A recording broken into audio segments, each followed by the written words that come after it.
OBC नेते लक्ष्मण हाके यांचं शिष्टमंडळ भुजबळांच्या निवासस्थानी दाखल झालंय। थोड्याच वेळात हे शिष्टमंडळ मुख्यमंत्री शिंदे आणि उपमुख्यमंत्री देवेंद्र फडणवीस यांच्याशी चर्चा करणार आहे। छगन भुजबळ आणि प्रकाश शेंडके यांच्या नेतृत्वाखाली शिष्टमंडळ चर्चा करेल। सरकारचं शिष्टमंडळ वडीगोद्रीमध्ये दाखल झालं तेव्हा हाकेंच्या कार्यकर्त्यांनी जोरदार घोषणाबाजी केली। या घोषणाबाजीत मुख्यमंत्र्यांनी उपोषणस्थळी यावं अशी मागणी कार्यकर्त्यांनी केली। गिरीश महाजन यांनी उपोषणस्थळावरून मुख्यमंत्र्यांना फोन केला। हाके आणि मुख्यमंत्री शिंदे यांच्यात दूरध्वनीवर चर्चा झाली। त्यानंतर हाकेंचं शिष्टमंडळ मुख्यमंत्री आणि उपमुख्यमंत्र्यांसोबत बैठक करणार असल्याचं ठरलं।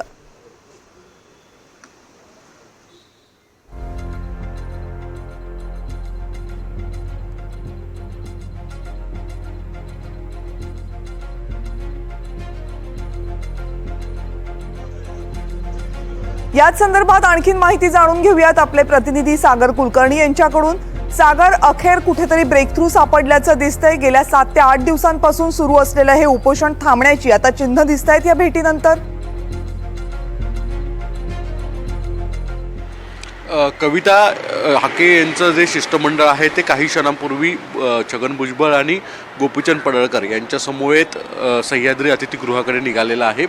तिथे मुख्यमंत्री एकनाथ शिंदे तसंच उपमुख्यमंत्री देवेंद्र फडणवीस यांची भेट घेतली जाईल।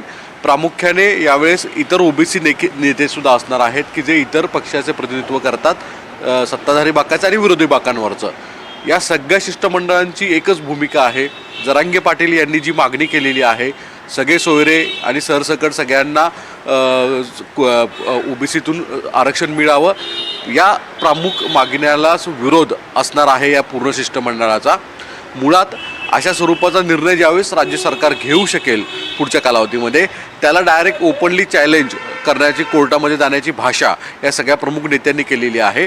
आजच्या शिष्टमंडळाचा सूर देखील आत्ता आपण काही वेळांपूर्वी काही तिथल्या सदस्यांशी बोललो त्यावेळेस त्यांनी मुख्यमंत्र्यांबरोबर हीच भूमिका मांडणार असल्याचं सांगितलेलं आहे की थेट सगळे सोयऱ्यांना सर्टिफिकेट देणं, तसंच ओबीसीचं मधून कुणबी सर्टिफिकेट देणं सगळ्या मराठा समाजाला, याला विरोध आहे आणि याबाबत शासनाने निर्णय घ्यायचा आहे। शासनाने तशा स्वरूपाचं ठोस आश्वासन द्यायचं आहे। आत्ताच्या बैठकीमध्ये याबाबत जर ठोस आश्वासन मिळालं तर मात्र पुढे ओबीसीचं आत्ता जे काही सगळे हे नेते आहेत ते एकत्रित प्रसारमाध्यमांसमोर भूमिका मांडतील। तसंच राज्य सरकारचं प्रतिनिधित्व म्हणून कदाचित राज्यामधील कॅबिनेट मंत्री एखादे आहेत ते किंवा मुख्यमंत्री उपमुख्यमंत्री हे देखील भूमिका स्पष्ट करतील असं सांगितलं जातं। पण मुद्दा पेच प्रसंगाचा उपस्थित झालेला आहे। एका बाजूला मराठा समाजाचं प्रतिनिधित्व करणारे जरांगे खुल्या पद्धतीने, उघड पद्धतीने हाकेंच्या विरोधात भूमिका घेत आहेत। हाके जरांगेंच्या विरोधात भूमिका घेत आहेत। यामुळे महाराष्ट्रामध्ये मराठा विरुद्ध ओबीसी असं थेट पोलरायझेशन परत एकदा होताना दिसते। महाराष्ट्रामध्ये आत्ता नुकत्याच लोकसभेच्या निवडणुकीत मतांमध्ये हे परिवर्तन झालं होतं।